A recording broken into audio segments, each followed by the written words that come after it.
When I was a little boy, I wanted to be an army man. I thought it was my duty to protect and serve my country. I also wanted a gun and to kill people, a quality which recruiters consider the best asset.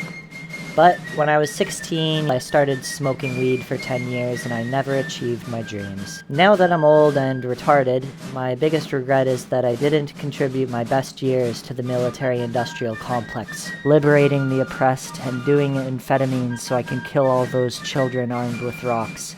Now that we're getting other countries to kill the children, I'm afraid the good times for America may already be over, at least for now. As the scorched earth and ash settles on the last poor country and its resources have been sucked dry, we'll have nowhere else to look but the stars above, full of shiny metal rocks and alien children holding them.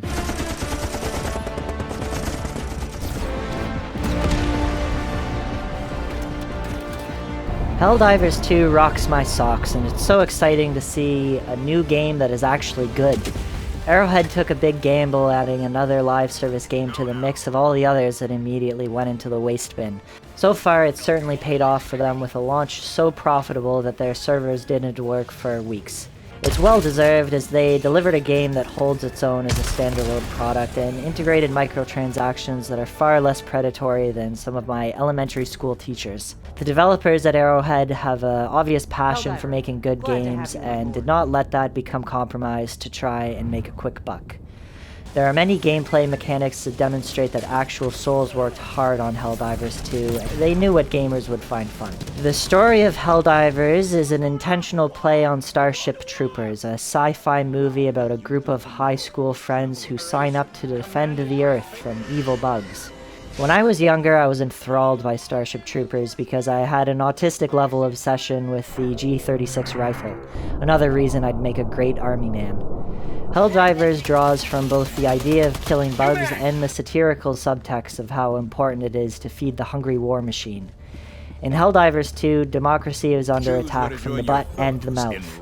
The insect tyrannids from the yellow sector and the automatons, the Terminator-like robots from the socialist red sector.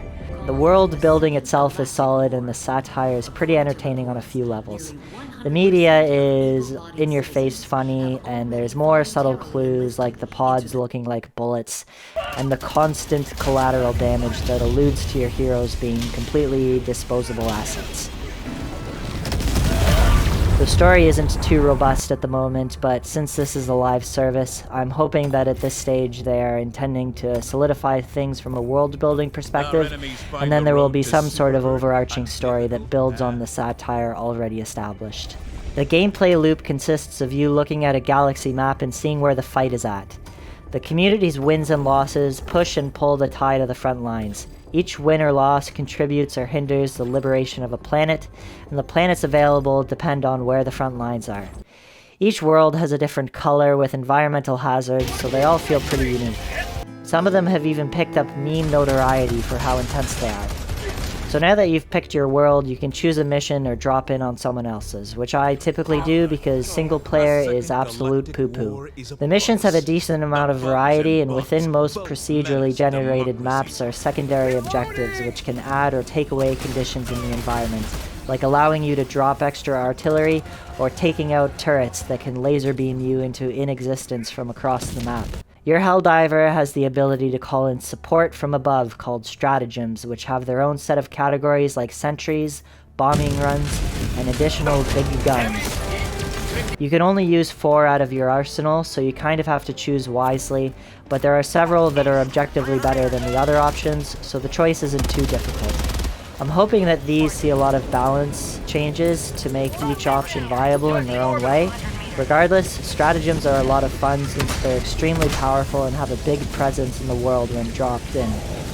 They can both turn the tide of the battle in your favor or completely remove all hope because you accidentally obliterated your entire team with a bomb. If you're lucky enough to complete any of the objectives, you must reach the extraction zone and fend off any enemies until your lift arrives. When you win, your points contribute to the liberation of the planet, and you get some other points which you can spend on more stratagems, gear, or upgrading your ship.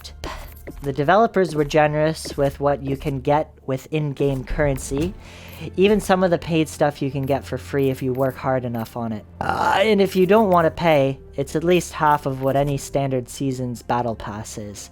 The missions in general do feel kind of like dumb fun because in a way you're kind of doing the same thing every time, but you never really get sick of it.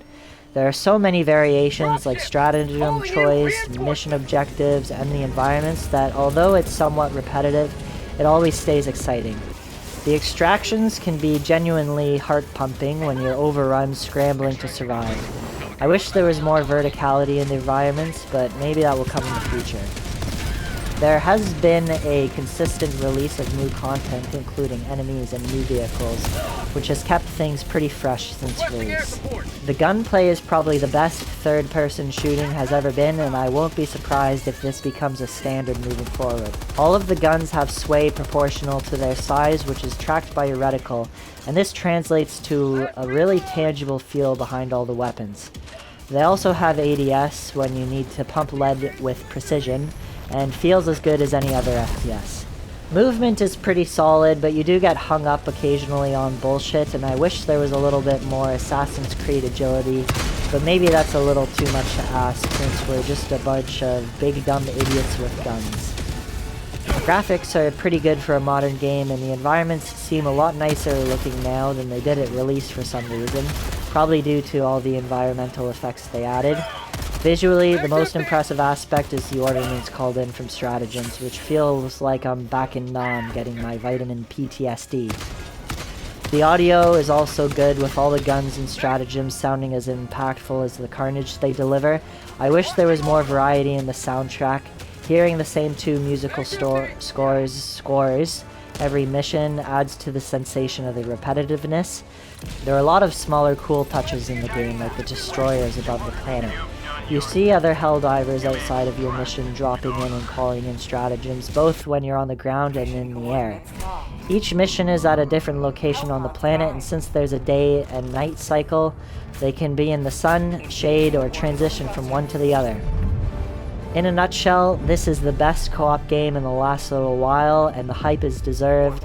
It's worth your $40, so go sign your life away to democracy and freedom.